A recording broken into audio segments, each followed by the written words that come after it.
I'm assuming we're going to do introductions first? Yeah, but we're still waiting for Sean. Okay, cool. Thanks for extra prep time, I guess. Oh, he stopped over us. Just over one too many times. I don't know. Sure, I think it's 20-minute product because it's short. So it'll make no difference, I promise you.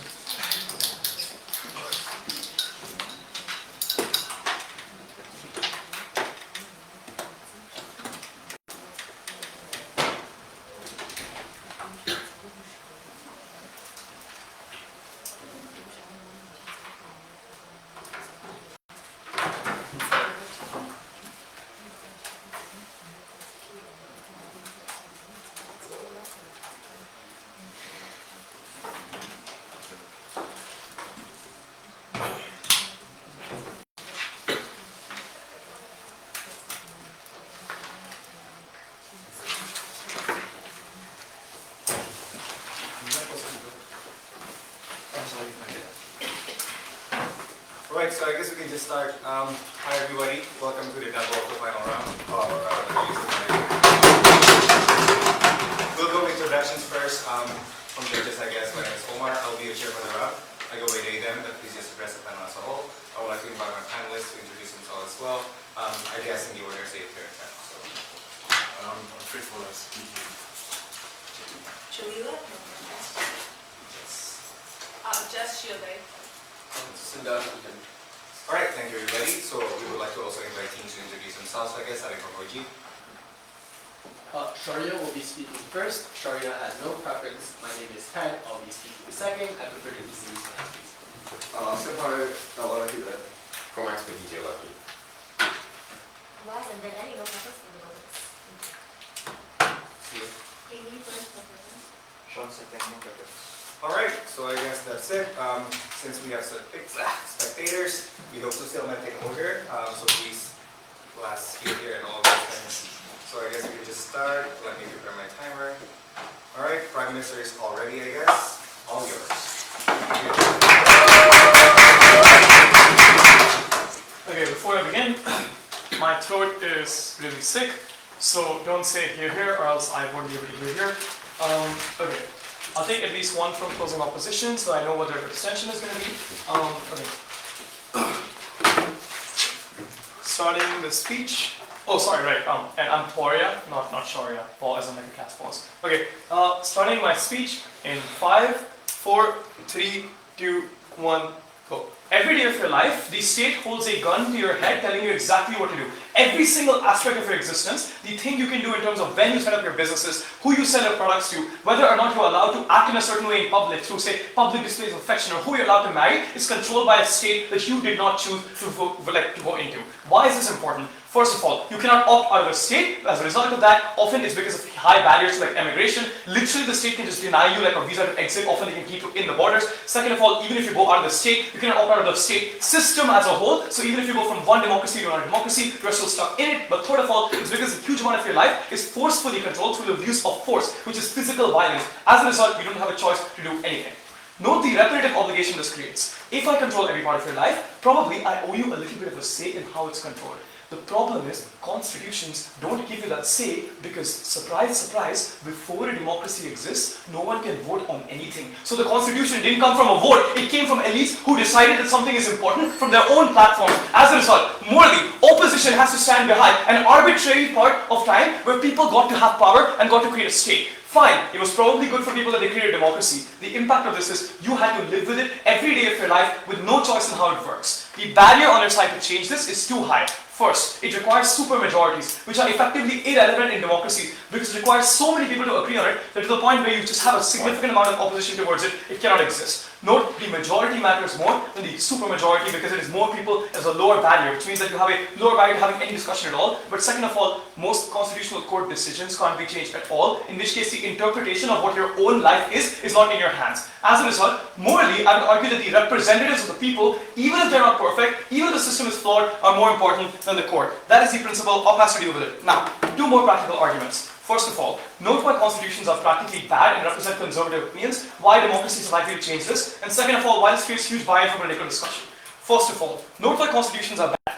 4 reasons. First of all, they're created in a context where it's very difficult for you to gain political power. Often this is a history of colonialism in places like Indonesia, in places like India, where it's difficult to even push for political changes in the first place. As a result, the people who lead the writing of the constitution were educated, rich, and protected enough to write those constitutions at that time. Often they don't represent people on the ground. As a result, they often have things like, say, the American Constitution focusing on property rights and gun rights, but not having anything about women, to the point where it literally says, all men specifically. Second of all, it's about the beliefs in the past that were obviously not relevant to the beliefs today. Often they were socially conservative. So even the court is fairly applying these constitutional rules. In India, till 2018, women were classified as chattel. That is literally property. As a result of that, often the courts are required to follow a constitution that is bad in the first place. Third of all, the people themselves were not solicited when making this constitution, and hence you had no intention or capacity to even know what they wanted. In other words, even if Ambedkar and Nehru were like literal gods and wanted a really good constitution in India, they couldn't talk to the people in India because they didn't have the time to solicit their opinions. Democratic individuals do. As a result, the constitutional interpretations that are made by a court that decides the government cannot do this because the constitution says so, often is one that did not take the people's views into account, and now the government has decided, this voted party cannot do something because people in the past said it, often you are doing something that is socially conservative. Correct. In a second. Sure, quickly. If it is that important that the people can do what they want, would you allow doctors to refuse to give abortions, or would you allow bakers to refuse to sell cake and cakes? No, so the thing is, right, the state decides how that doctor lives, the state decides what kind of education they get, the state decides how much money you get, and so you have a reciprocal obligation towards everyone else in your society. I'm the reason that doctor is alive insofar as I worked hard and gave the money that keeps the economy flowing, so he owes an obligation to me. So we have a collective arbitration within the state to decide what people can do. We don't mean the state should just fuck off and let everyone do everything. Also, if you have the fiat to make everyone have perfect individual rights, then good luck. Okay. Fourth reason as to why the constitutions are bad is that the state had to survive. So often it had a huge amount of authority and rules put in. So the constitution doesn't have that much freedom because you need to make sure people don't rebel when you're forming a state at a point of say colonialism ending. Which is why often sedition laws are extremely strong. Things like say free speech is often significantly restricted in countries like say, again, Indonesia is a great example of this, but also like Malaysia and so on. As a result of that, these constitutions don't represent people. Okay, why does the court do this very badly? Why does the government do it much better? First of all, note that if the court is politicized in a way that doesn't actually interpret the constitution, we win. Because the judges are interpreted for 10 to 15 years, right? They're set for a huge amount of time. So even if you want politicized judges, they represent people in the past. Democratic governments represent people right now. As a result, it's more representative and thus is good. So if Op says there's going to be some kind of change in terms of representing the people from judges, they're already losing because they're conceding our metric. Second of all, if the judges are perfectly independent, here's why they're likely to be extremely bad. First of all, they're unlikely to change anything in terms of their interpretations. They're probably going to stick to the most socially conservative interpretation possible because, first of all, they're highly biased towards following the constitution. That's what they've been educated for their whole life. They've been told this is the most important document in their history, so they're emotionally unlikely to disagree with the perceptions of it. So that means if you legalize gay, they try to push for something that makes civil unions legal where men can marry other men. If the constitution has something about how homosexuality is wrong, they will always err on the side of socially conservative interpretations. But second of all, their education is very detached from the people on the ground, so often that means they're not very democratic. As a result, they don't understand the issues that people face. So even if Roe v. Wade was not perfectly good as an interpretation of the constitution, wait, that's a different one, sorry. Even if some abortion law kind of goes against the idea of the constitution, which isn't exactly the perfect thing in the world, the judges will now strike it down in places which are not America, because for them, it's important that they follow their own personal preferences, which elites consider important, but they don't know the people on the ground themselves face, so they don't have that empathy to work on. Third of all, they're also elite as fuck. It's really expensive to become a judge, it costs a lot of money to go to law school, and so the decisions are bad. Why are governments good? First of all, because it's really likely that people will have a huge amount of chance to vote as a result of the fact that people who vote for you are good for you as a party. So voter turnout often increases because people want to, if you are the party that gets someone to vote for the first time, you are likely to be the party they vote for because you're the only person they know as the first place. So they're likely to have huge incentives to make sure people can vote in the first place, increasing turnout. Second of all, minorities are a really important voting bloc. It's really cheap to offer poor people a certain amount of money, so they become very important in swinging elections, especially since they're very easy to campaign towards in the first place. But third of all, the voting system itself is often very transparent. People can see what's going on. The policies are on campus, on TV, everyone can debate each other, and so on. But what is the impact on political discussion this has, which also feeds into all of the benefits we talk about? First of all judicial decisions that might have happened in the past in a court, which are perceived as something you cannot vote on, is now something that's a political discussion. So now, it changes the discussion on abortion from whether the constitutional court is supported to a political one that forces you to make a decision on in the permanent context, which means people feel like they can actually change it and not just depend on the constitutional court. So they get more involved because they have decisions of life and death. But second of all, if the court can actually be overturned and people disagree with it, that means every decision the court makes, including on transparency in institutions, is publicly discussed. So if the court makes a bad decision or if the court is corrupt or politicized, people can now see it and overturn it. It becomes a big part of campaigns in the first place, creating a checking mechanism on the court in the first place. Note that courts have an immense amount of power in deciding how every single person in the world lives. On that, I think they should have some kind of democratic checks and balances. On that, opening comment. I thank the Prime Minister for that speech. I call upon the leader of the opposition here.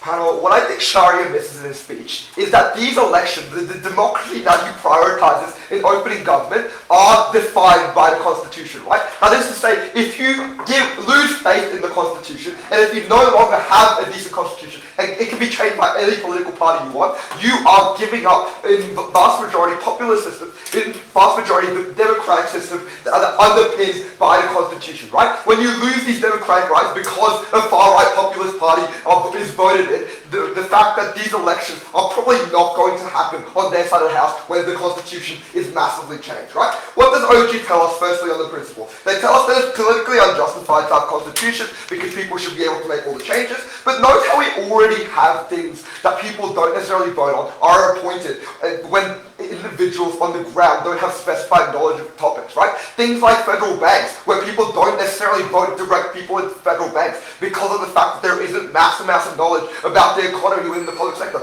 Note how this is exactly the same with law, right? This is why it's justified to have some level of non-appointed judges as opposed to elected judges in the status quo. But secondly, they tell us a lot of these things about how people should be able to choose what they want within the law. Note how the reasons I gave you previously, right? People don't interpret things very well because this is a very specified knowledge in terms of legislation and in terms of law. We think it's different. Alright, no. Firstly, on framing, let's talk about what these courts do. We think they do two things. Firstly, they do cases regarding constitution, as in like interpretation of the constitution, but secondly, it's like courts of final appeals, and what these constitution looks like is pretty inflexible, so it's not prone to change. That is to say, it's designed to prevent large-scale short-term change, things like stopping active amounts of democratic backsliding, where you lose democratic systems because of the fact that these are defined by the constitution. It stops state failure within elections as a whole, right? What do these cases look like then? Firstly, let's talk about constitutional cases. No, we think the alternative to these cases, when you don't challenge these cases, is to actively change the institutions, which is probably pretty difficult through the means of referendums, where you have to get the majority of people and the majority of states, or even supermajority of states. We think this is necessarily a good thing, stopping the things that we tell you on opening opposition. But secondly, we don't think that final appeals are a very big deal in this debate, because we can probably say that it can be overturned by a simple majority in Parliament in terms of creating legislation as well. Right? Okay. 2 points in this debate then. Firstly, on how we get significantly worse decisions on side government. Firstly, note the characterization here. Judges are inherently appointed by an executive of these countries. This means that they're in there for a fixed term of life, and they necessarily have job security because of the fact that judicial independence is probably pretty important in this country. But secondly, we think they're pretty heavily trained in the law. This looks like having massive backlash, trained pretty heavily on the law. Note this is the case. Note how most parties are going to appoint pretty trained law officials within to these legal massive constitutional courts or high courts because of two reasons. Firstly, we think there's going to be a massive amount of backlash if they don't fit the legal, if they don't fit the obligations to be in these high courts. Look at examples like America. But even if these judges are politicized, we think they're probably still going to have some level of prior experience, or at least is going to be better than the average human in judging these laws, right? Okay, what does this mean then? Note the paradigm in this debate. That is to say, politicians will always be more politicized because they're actively acting in political parties. But even if judges are as politicized as they say will be, we think they're significantly less likely to act on their own views because they've been trained on the importance of the Constitution and the law, as opposed to these politicians, which are inherently more politicized, inherently more short-termist, because they want to be winning elections in the future. They're going to be significantly more populist, and then, more importantly, they're going to be not legally trained in the law. What information? What does this mean then? Even if we have politicians within these states, we think they're going to be massively politicized. We think even if we want to preserve the things of democracy, we think it's probably unjustified, even in the majority of cases, because of things like vote manipulation, where there's significant amount of voter suppression and gerrymandering, which means that these politicians are not elected by the people directly. They're probably overrepresented by the minority, but even if this isn't the case, we think people aren't directly voting on directly on politicians and politics based on their legal interpretation of the law, right? There's going to be things like single issue voters that doesn't necessarily vote on the Constitution itself, so it's not going to be as representative as they say. Before that, closing. So, if you think that people don't understand the law, would you prefer that the government wouldn't be elected by the people, but we just would appoint maybe specialists in certain aspects? No, because governments do other things that are not just the law, right? They have easier things to understand, things like policy. I don't understand, this debate isn't just about the law, right? Governments still do other things in this debate. Why are there significantly worse decisions on their side? Firstly, we think this is significantly more likely to be politicized. This means that there's going to be less legal interpretation of the Constitution, because constitutions are now actively changing based on whichever party's in power, because the interpretation of these constitutions changes. And note how these changes are not necessarily going to be based on law, but now on political values. What does this mean then? This means that at the point at which our world is heading towards a significant amount of more populism, we think more leaders are willing to take advantage of the flexible constitution and willing to change things like democratic values within their state, creating things like democratic backsliding that we tell you. But secondly, we think it still has long impacts on things like precedent, because politicians are still less likely to consider long-term implications in this debate. Note how the Constitution underpins the values of the country. You need overwhelming support of the people. Even if we think this is trailing the majority of the people, we think that's still a better thing for the state because of the fact that you need to protect the values of these countries. But secondly, on why this undermines the judiciary system. Firstly, we think you're creating a chilling effect to judges. That is to say, if governments can change whatever decisions you can make, we think they're more likely to suck up to the government to not have their decisions overturned. They're more likely to make decisions that appease the government to have future decisions not be overturned by the government. But secondly, we think it's going to be obviously more politically impacted, because the current government is going to be changing your decisions, so you're always going to be sucking up to the current government as opposed to the entire political sphere, right? But secondly, we think that public perception, when the judicial scene is no longer seen as independent and separate, is going to create people to be concerned about the structures of the legal system, of the erosion of the legal system, and at the end of this debate, you're going to have less faith in the country's legal system and the political system. Very proud to oppose. I thank the Leader of Opposition for that speech, and I call on the Deputy Prime Minister to hear.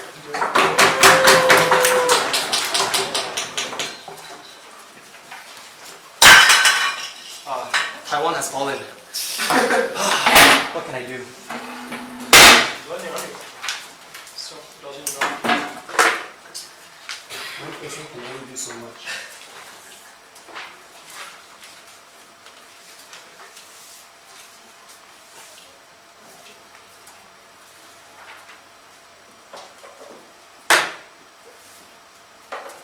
all good?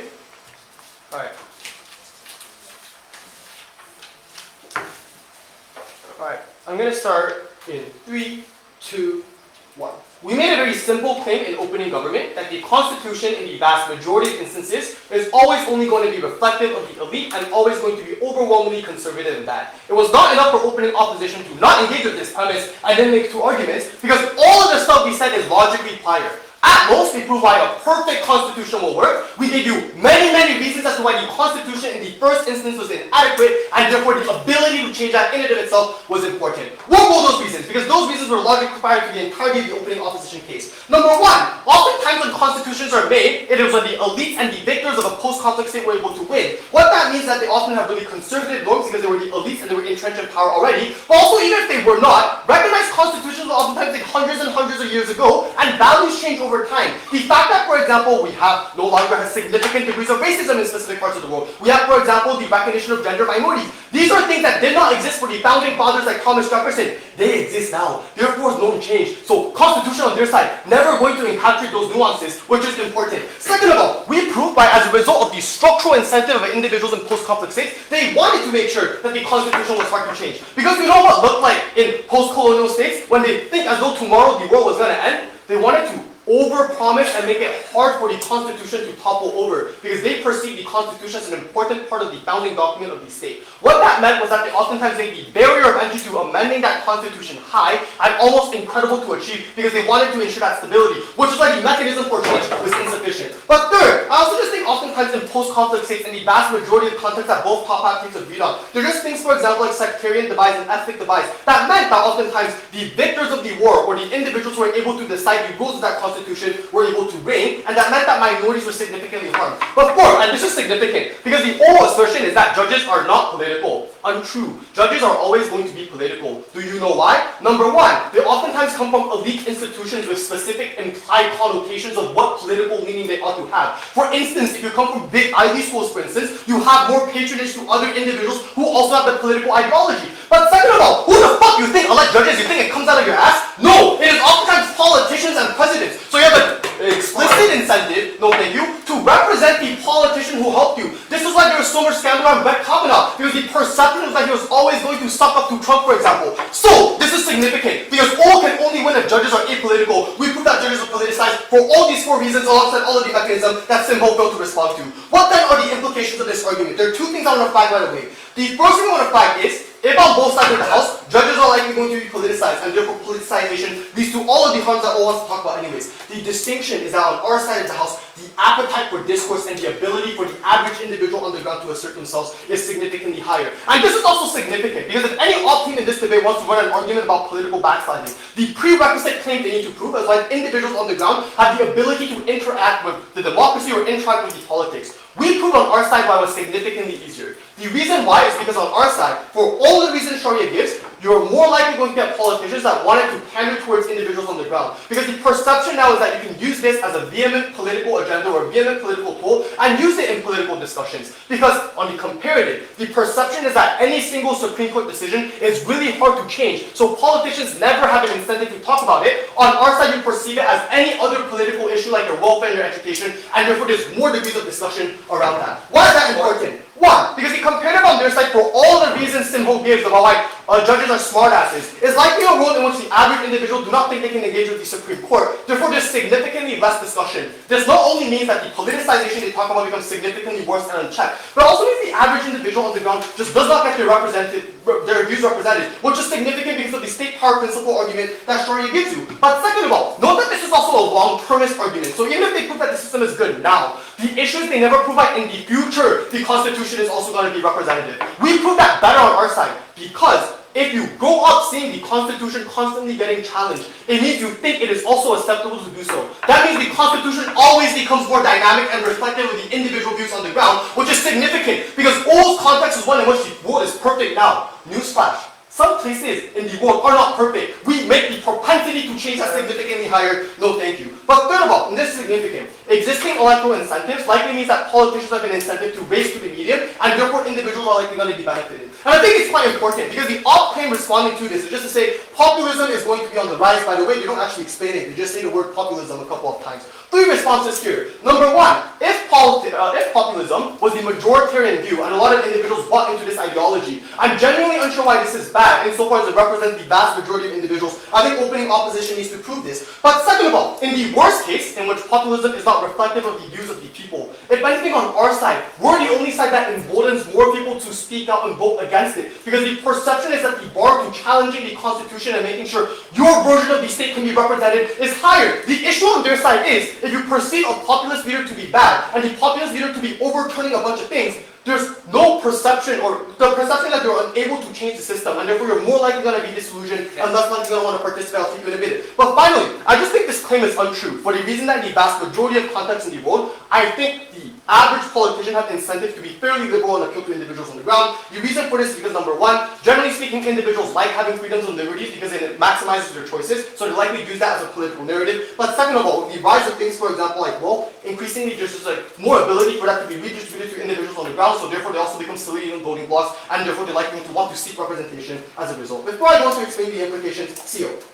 If judges are political and the public is easily angry because the constitution is so unrepresentative of them, doesn't that mean that the public is likely to agitate to either change the constitution, either by pressuring judges apparently, or by changing the constitution within the legislature? Yes, that is our case. We think that is a good thing because then the constitution becomes more dynamic. On your side, the public is pissed, but they don't think they can change the constitution. Therefore, they either no longer vote or they feel disillusioned with the state and not represented. This is why on our side of the house it is better. But the second reason why we're winning is because regardless of the starting point of the constitution, we proved two independent impacts that were important.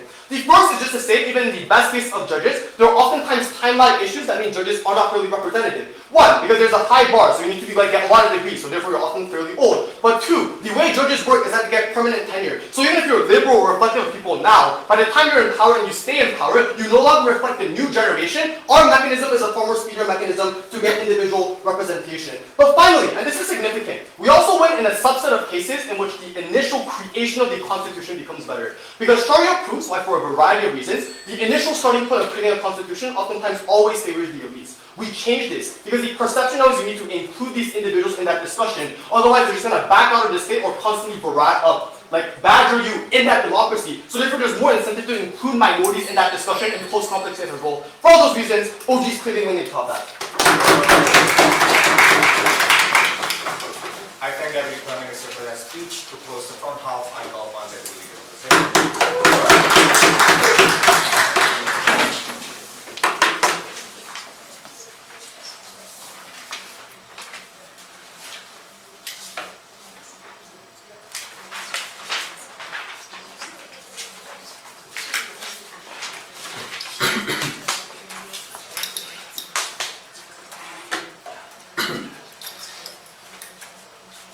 If I could change the rules of debating within the debate, that gives me unlimited power over the outcome of that debate.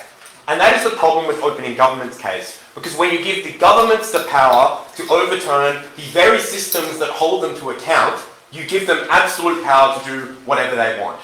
If Donald Trump had the ability to overturn the United States Constitution, overturn the decision of the Supreme Court about whether his challenge to the Constitution was correct, that gives him unlimited power in order to overturn democracy. That is the harm that opening government never contends with. And note, if you just weigh this harm, and I'm going to do some more weighing later, against the vague claims that they give you about being slightly more representative, never explain why those claims manifest in any actual benefit for people on the ground, our claim clearly wins up. Three things in this speech. Firstly, I'm going to deal with their premise that constitutions are bad. Secondly, I'm going to deal with why decisions are better under our side. And thirdly, on perception. Firstly, let's deal with their premise that constitutions are bad and incredibly unrepresentative. The first thing they miss is the comparative, no thank you, is that the state today is unrepresentative for many of the same reasons they identify. If you talk about elites being entrenched in power, those reasons also exist under opening government's world. It is not the case that they explain why those reasons are not incredibly symmetric. The second thing to note here is if these constitutions are so deeply unrepresentative as opening government claims,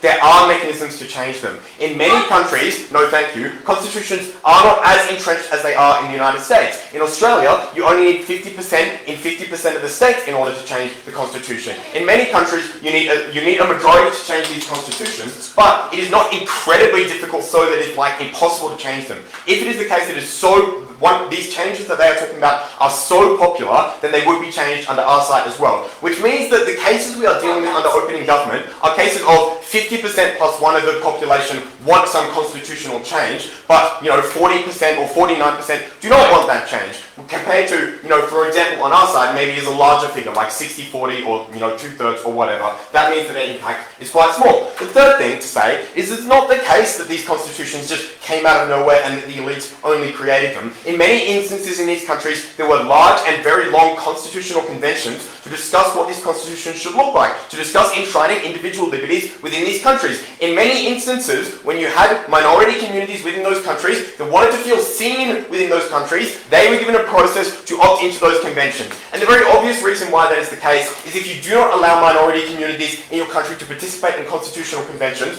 one, the constitution is not representative, so you cannot stand by the fact that you are representing the whole of the people, and secondly, that's going to lead to massive backlash within those nascent states, which means that those states are going to have large degrees of conflict post creation. The last thing to say here is that many constitutions in the world are not the United States Constitution like they're talking about. Most constitutions learned from the fact that the United States was an incredibly thick constitution and had a whole lot of rules about different things. Most constitutions contain the basic framework for democracy, the basic rules that set out how the political system should operate. Things like the separation of powers, ignored by opening government. Those are things that we entrench in society. Those are important tools. The takeaway from this premise is that constitutions are effective, they are important, and they are broadly representative of the people. But let's then take them at their very, very best and say that constitutions are incredibly unrepresentative. The reason they are still important, one, they set up the political framework. So even if some of the laws within this constitution are unrepresentative, the political framework is still an important thing to preserve. Because if you overturn that, you do not have any certainty about how things are going to go in the future. You allow the government to massively have the tyranny of the majority over the minority communities within those countries. Oftentimes it is the political framework of these countries that protects minorities, that gives them a voice. For example, if you have representative senates in terms of proportional representation, that gives minorities a voice in these states, which means that it can be overturned under opening government's world. The important way I want to give you here then is note the comparative. On their world, the decisions that they get that we do not get are 50% plus one of the population. There is a small threshold of decisions that they get that we do not get under our world. Compare that to the chance of a populist government overturning political framework. The impacts of that are incredibly disastrous for these countries. It means that the majority can run tyranny over everyone in those countries. It means that if you win a single election, you can entrench your power through absurd means into the future. That is the harm that opening government does not contend with. That is why we're winning this debate from this point. I'll take closing. At the best case scenario, the proof may be why there is an ability to change the constitution, not why there is an incentive for politicians to actually do that. And therefore, their case can just here is why there is a clear incentive. One, if you change the constitution to allow yourself to remain in power or make it more difficult for the opposition party to regain power, that entrenches your power long term. That means you have long-term future prospects. And the obvious examples you point to are individual states within the United States, where their constitutions are quite easy to change, and many countries, they change the way gerrymandering laws work so that they can implement further gerrymandering in those states and make it more difficult to lose power. They actively change the constitutions within those states so that they can entrench their own power into the future. That is the problem when you have a constitution that is incredibly easy to change and that can be overturned by the whim of the majority at any point. That means on their side it is far, far worse. On our side, when that constitution is harder to change, not only do you have the security of it being harder to change in the first place, but you have the perception of people talking about the importance of the Constitution, the importance of the Constitution being stable and certain into the long term. That is something you do not get when, under opening government's exact framing, they want to talk about this Constitution being easy to change and being changed on a whim all the time, which means that people think that they should be changed and should not underlie the political system. Let's lastly deal with the comparative of judges, politicians who make the best decisions. The first thing here is their unproven premise is that these decisions about constitutions should be representative of the people's will, rather than on a legal interpretation of these constitutions. They do not actually prove that premise, which means they cannot get up on that point in the first place. Then they say judges are elite without also noting the comparative politicians come from the same Ivy League schools in many instances. Then they say judges are politicized. Again, compare this to politicians who are always politicized. On our side, at least, there is incentives to do things like have appointment processes because you want to at least have the perception of separation of powers. There's things like judicial codes of conduct, which means you cannot actively be biased towards political parties, even if that bias seeps in. Compare that onto opening government's world, it is far, far worse. Then, note they also never talk about politicians in this debate. We told you reasons why politicians could be broadly unrepresentative. Closing government says, well, why don't we just appoint all politicians? But that's because of parliamentary supremacy. We do not allow Parliament to overturn the decisions that keep them to account, the constitutions that hold their power to account. That is why opening opposition takes this debate. I thank the Deputy Leader of Opposition for that speech, to all of the back house, and also members of government.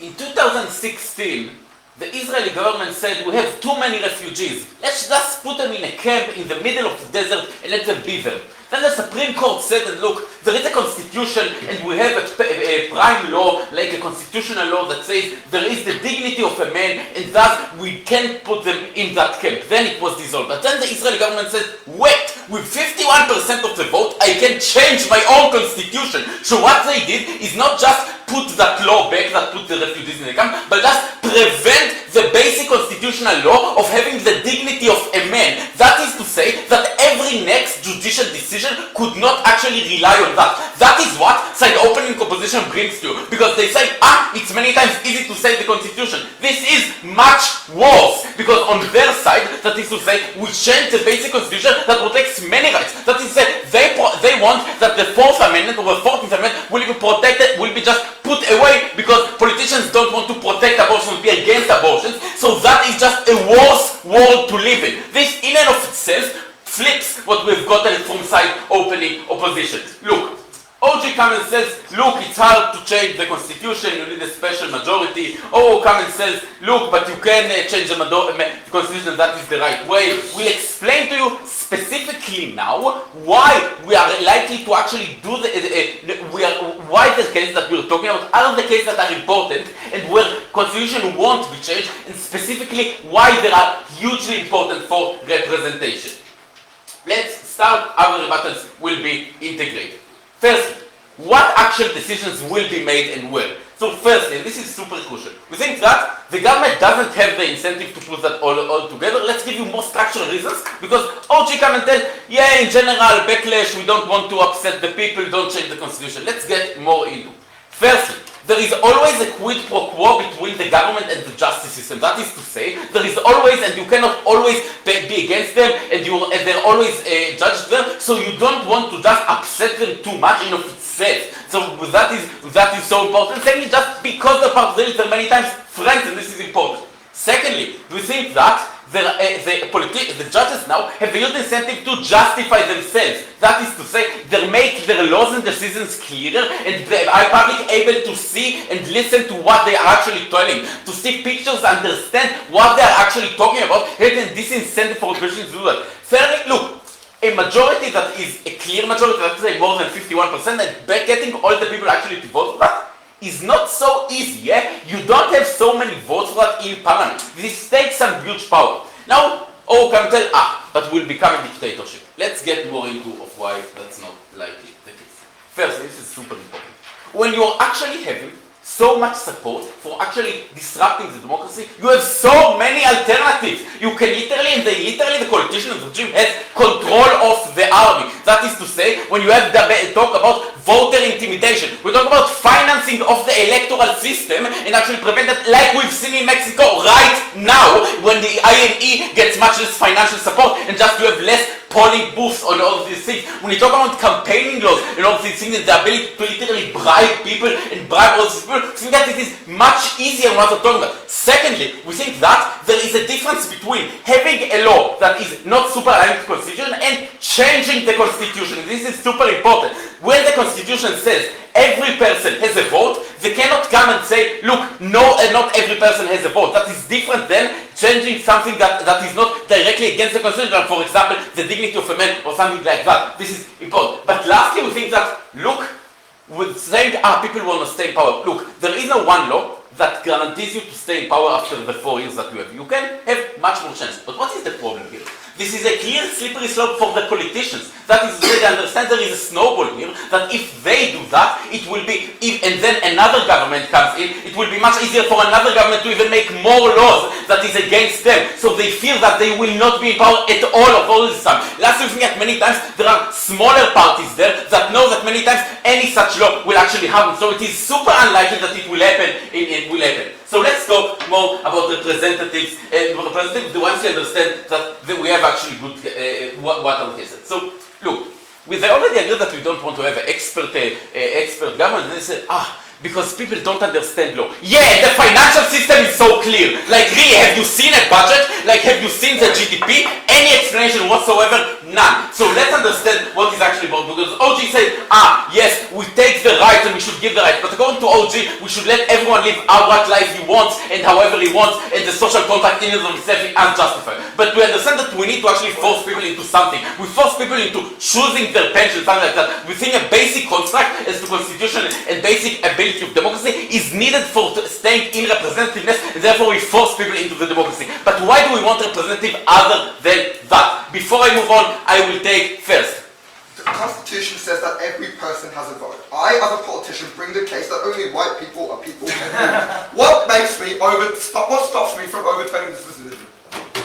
We think that firstly, as we said already, you have many alternatives. Thirdly, we don't think that this is actually the likely case as we talk. Thirdly, yeah, there is a clear difference between changing the Constitution, which is not the motion, than actually having a law that has some contradiction. Let's move on. We think that representative is important just because we really, and this is important, don't know what is good. This is super important in several situations. Firstly, and yes, it sounds bullshit, but we don't have epistemic access. We don't know who is actually enjoying or not enjoying himself with what he does, and we don't know what utility is for each person. Secondly, we don't have the ability to actually prefer someone over the other, know who is more important. Thirdly, we think that we literally have research of morals for hundreds, thousands of years, and we still didn't decide almost anything. Do we have actually ability and burden to help our citizens, to help another citizens in another country? Literally no decision whatsoever on the basic school of process. There is no decision what is important. So why should the citizens decide? Firstly, because we think that autonomy is something that we agree upon. We think that the basic autonomy of everyone in the country should be actually granted, and therefore you should actually have the decision to do that. Secondly, we think that there is a moral importance of more people, and more knowledge is more important. We think that in general, decision of more people means to more good in the world, and that is the best way to get that. Now they tell, but they don't know. Really? They can't know? They can't know if, for example, they believe that they have a moral duty to help other citizens to get refugees in or not get refugees in. Really? They don't know if they believe that LGBT rights or abortion should be good or bad. We think that the moral burden is for the citizens to decide that, because they are the best representative and the only representative of the real democracy, and it doesn't fight to do it otherwise. I call you to propose. I kindly appeal for that speech and call upon the ample speakers.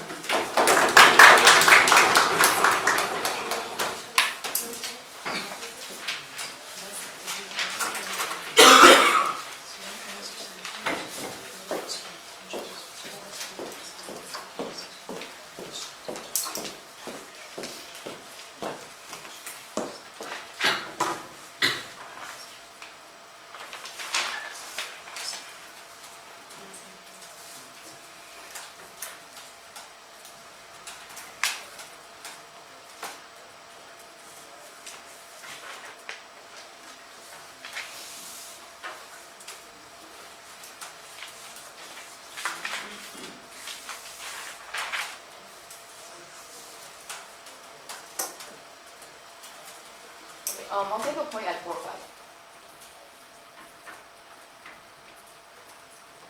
debate is not about the Constitution, just about the Constitution and the integrity of the law per se. Honestly, I think most people in government probably realize that a Constitution written don't know how many years ago by some pasty old white men shouldn't actually be taken word for word into account. Even the US, like shit show I guess, I think the Constitution are taking on some originalist interpretation, which I don't think is the most important here, the important point here overall, right? I think the question here is what's the role of the Supreme Court and how it protects the most basic fundamental rights people have or should have, and in doing so provide a sense of stability and security in decision making for everyday people's lives. Note, for all OG talks about how, I guess like, people matter, I have no clue how just ensuring 50% is needed to pass decisions in legislature, and is actually supposed to maximize people's rights being represented, especially when those politicians are just as out of touch and elitist, presumably, and ideological as they see our Supreme Court justices to be, and also given that they also probably don't really give a shit about minorities if their constituents don't really rely on minorities to actually be voted in. So, new contribution in CO. Firstly, why is the Supreme Court or Constitutional Court crucial for providing a sense of stability that allows people to make important decisions for themselves every day and survive in a way that they can't on that side when you have no idea when or how things might change in the future? Secondly, why on their side they act when they just have simple majority? In fact, that actually just worsens democratic backsliding because the Supreme Court and Constitutional Court is actually a mechanism on our side uniquely in politics that actually prevents, that creates a source of reassurance and also prevents violence in the long run. And this is something that OO neglects to explain. Okay, all rebuttals will be integrated from this point on. So the first thing then, on why we actually think we're able to better ensure that fundamental rights are enshrined in a way where there's a sense of stability and security. They say the Constitutional Court is always going to be conservative, elitist, unrepresentative. Again, I think there's already enough discussion and debate about how we can change fundamental things in the Constitution if that's actually a really bad thing. But I think also, they really neglect here the unique benefit of the Constitution or just the court in general to interpret the Constitution in a certain way and therefore protect everyday basic rights, right? It's a unique trait, which is that you're not actually seeking to create change or like try to create a legacy for yourself through change, to create an atmosphere of change that governments and like popular politicians can write popular sentiment on and therefore win favor and like win elections on, right? The important thing is that constitutional courts allow you to actually preserve and concern important decisions, issues that are super serious to everyday individuals, right? Whether it's more a marriage, abortion, like freedom of speech, right? These things on the other side are now subject to being overturned whenever the next administration or party becomes more popular and has more political advantages. Okay, so O touches on this, but doesn't talk about how this changes the everyday calculus of individuals, which is actually the real trickle-down impact that we care about, right? Because it jeopardizes your everyday decision making because what you want to talk, I guess wants to talk about is mostly at formal political level, right? What happens is twofold, right? Security is lost. First of all, you no longer know as an average individual what the norm and standard for the law in everyday existence is because that might change in a few months or years when a new election happens. For example, if you are an abortion clinic in status quo, in the next election, if you're worried about some other Republican Party or some third party coming to power, that means you're absolutely screwed right now. That means your existing modus operandi and resources are all meaningless, right? Even if right now the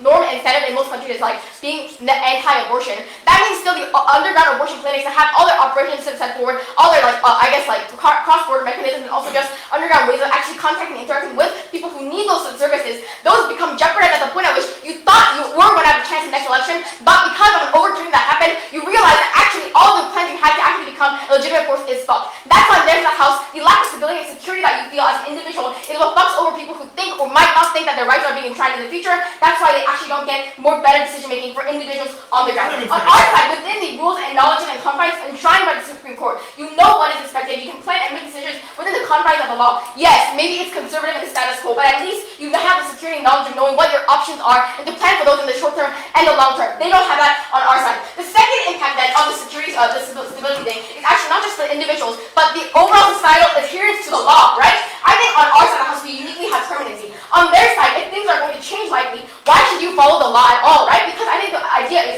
the respect for the rule of law happens on our side at the point at which there is a repetition and a habitus of following the most fundamental laws, like the freedom of speech, like letting other people say what they want to, like actually letting people marry who they want to. There's a sense of like of stability being secured through repetition, right? I think on that side, if popular change is the norm, that means the enforcement of the law also becomes harder at the point at which there's a lack of culture and norms around repeating the adherence to laws, right? That's so also to caveat, right? I think on our side, that means at the legislature level, fundamental rights can still be ensured, right? Just look at how like things like gay marriage rights was just confirmed and enshrined by the Senate, by Biden's Senate in the status quo. I think that means on our side, there's no ability to actually say our side will only just go against all progressive political changes. I think the unique thing on our side is the fundamental things like freedom of speech, right to marriage, these basic things are enshrined at the point at which you have a sense of stability and security on our side. We can still protect other things as well. The last thing that on democratic backsliding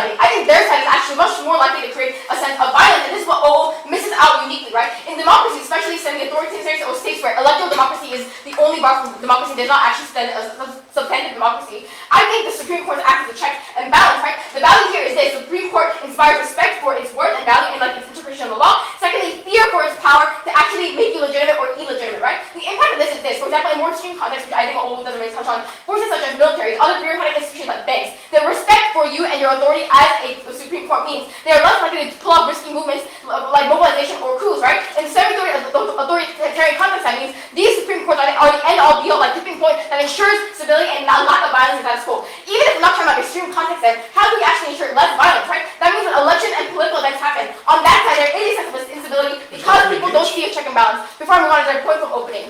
If 51% of people actually want to take away your rights and then they vote in a populist, on their side, when they sack the court, they can never have that change in the future. At least on our side, we have a discussion that can change that in the future. Stability is not an a priori good. Okay, again, given all the announcements we gave you about how the Supreme Court is a source of stability and the decisions that are made there are in the long term and open over a long process of time, I'm not sure how you're going to roll back those decisions so easily, and except for unique context of the US, which I don't think is really something we need to defend across the world right now. I think on your side of the house, at the point at which, again, these turnovers happen much more quickly, you're much more likely to roll back on fundamental rights. Okay, so last minute, on the instability stuff. I think, for example, if you've seen like Brazil or Spain in the past, like, during this democratic transition, that's precisely what you saw because there was a Supreme Court there back to ensure stability. That's why you were less likely to see people actually going out to protest on the street and be violent and actually voice their grievances in a violent manner. At the point at which they know that the Supreme Court is a force that can provide a check and balance against authoritarian leaders and elites, right? For example, that on their house, that's uniquely why I think Supreme Courts, at the point at which they are subject to being taken over by the legislature, that's when they're less likely to be able to provide a source of authority and stability. I think the simple counterfactual is this, right? On their side, it's not actually that more people matter is important, right? On our side, uniquely, at the point at which you actually require a supermajority, I think that's when you're more representative and less likely to pass controversial decisions that just with the 50% barrier. On our side, we provide a sense of stability as well as provide a lack of violence in the long run. I thank the member of opposition for that speech. To end the case of the government bench, I call upon the government to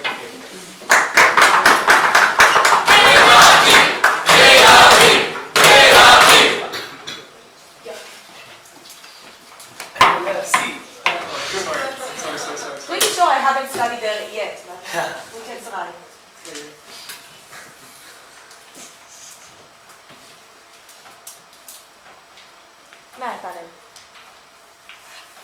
I truly am confused by the case just given to us by closing opposition, okay?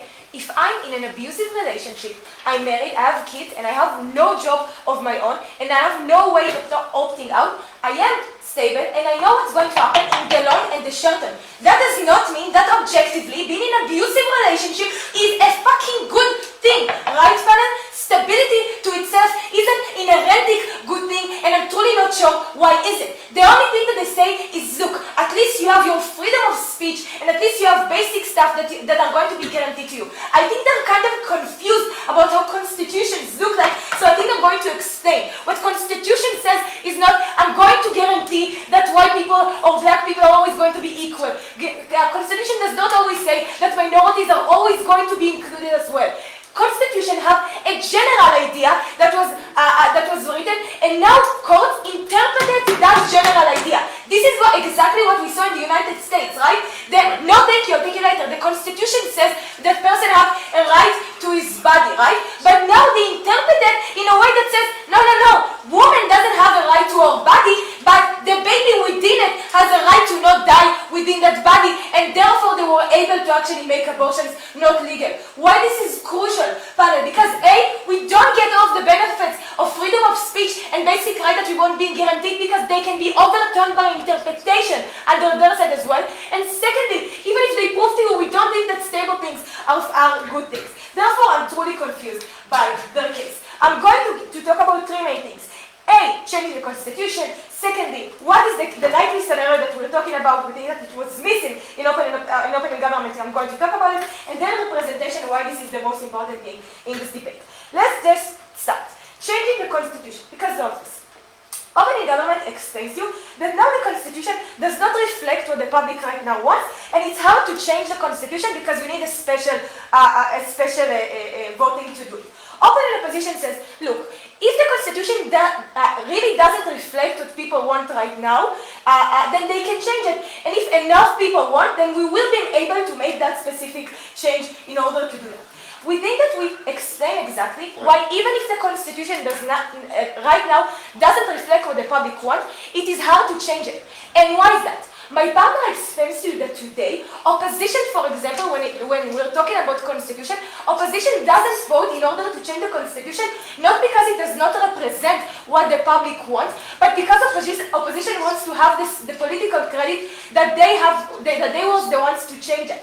Meaning, even if most of the government actually agrees upon the fact that we need to change the constitution, the reason why it doesn't happen is not just because it's hard to get the vote, but because it's hard to get the vote because of political reasons and not because it does not reflect the public. Why is it crucial? Because notice that many of the cases given to by open opposition relies upon the fact that we have an alternative, right? We can just change the constitution whenever we want. Once my partner explains to you why is it not the case, even when the constitution is not representative, it takes down many of the alternatives given to you by open opposition. And secondly, notice, it means that we won't have the ability to change things in the long term, even when they're good, like closing opposition wants. Once we have no alternatives to actually change the constitution, this is where the debate happens, right? Because this is where we need to know how do we do the good things when we don't have the ability to change the constitution like they offer to you. This is where the cases that we're talking about are crucial, right? Because we explain to you exactly why we're not talking about a decision that are going to make, or please be quiet, it's kind of hard. We're not talking about cases where when those people want to become dictatorship, right? My partner explains to you two main reasons why that's not the case. A, because notice, if we have a democratic state, it's not an easy thing to do to assume that that specific leader just wants to become a dictatorship. We ask in a POI open in government, even if they have the ability to become a dictatorship because of that, because of the motion, why do they have the incentive to do that? The only answer that they say is because people want to stay in power, and therefore they will do whatever they think they can in order to stay in power. But notice, parents, this is crucial.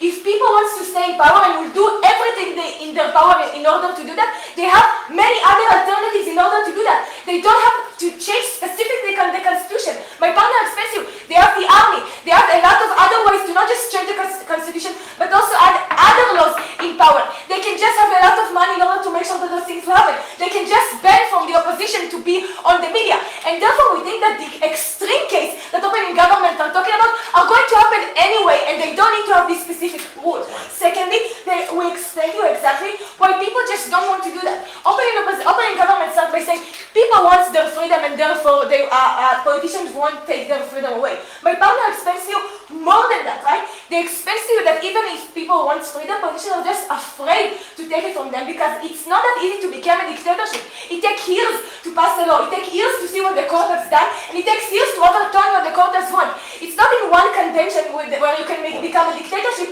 and therefore they will be afraid to just do laws that will then overturn and maybe hurt themselves. This is why we think that politicians will only take the cases where they feel that the public is not being represented enough by what we're doing right now. And this is where we need to enter, this is the crucial part of this debate. Before I continue, I will take opening. If governments have the power to interpret whether voter suppression or gerrymandering conflict with the right to vote, they have unlimited power to manipulate future elections. Your side gets rid of the one accountability mechanism for those politicians. Yeah, but sorry, okay, again, extreme cases where people want to do that, they have other alternatives to do that. I'm totally not sure why is that going to be the case. Representation, right? Because when we explain that we're not talking about those extreme cases, but we're talking about places where the public isn't being represented right now by the law. Why this is crucial, panel? Because we think that representation is just logically prior to everything else, right? Because notice, in a democracy, we don't have an objective good or objective bad, right? This is why we elect people each convention from the get-go, because we think that good and bad changes over time. This is why we don't have specialists as the government, but we vote for them. Because we think that in order to actually understand what is good and what is bad, we need to know what the public right now wants and what the public right now needs. Even if it's going to change in 4 years, we just think that's a good thing. This is why we change governments every 4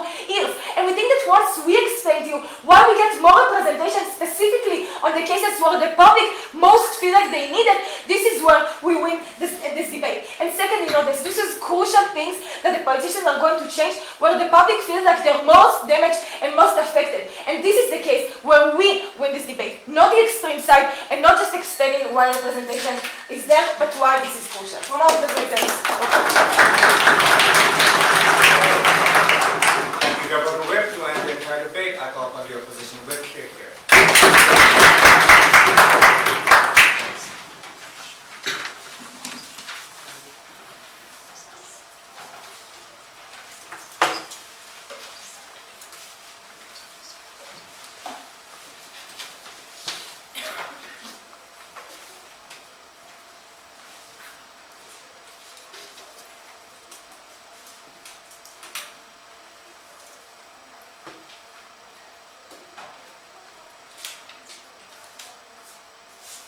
I think the central contribution that closing opposition brought to this debate was a bit of intellectual honesty. They understood that you cannot just assume what is going to be passed by the legislature or by the court. And that's why stability becomes the one thing that courts actually give you, that misrepresentation from CG should take them out, but it's based on just basic debating honesty.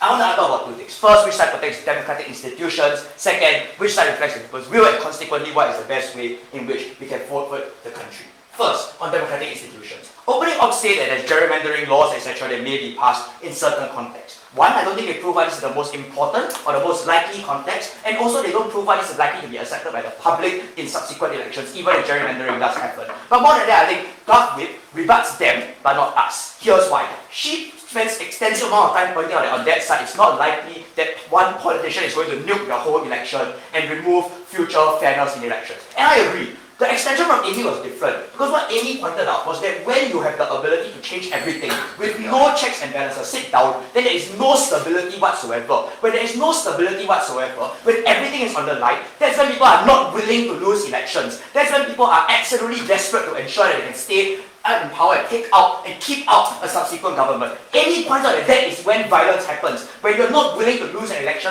for 4 years, because in that 4 years your whole life could change. That extension from Amy got no response whatsoever. And what does that mean? That means that if you talk about the most important harm to people's lives, their lives, the ability to live in a safe and secure environment, that became significantly more endangered on that side. If you talk about coups and the likelihood of military deciding they need to step in, that became significantly more likely on that side because of that lack of stability. In comparison, we apply in a much more greater majority of instances, because sure, those incentives that you talk about might apply when you want to nuke the next election, but when you're scared of what's going to happen as a result of the past election, and you don't know what's happening yet, that uncertainty is a much more likely mechanism to apply across a range of contexts within the closing of opposition. But also, if you want to talk about that stuff, closing opposition's concern, or like the explanation of the people's concerns, is logically prior to them, because it explains why people would have that incentive in the first place. Globally, therefore, these are the most important instances that we told you about in closing opposition.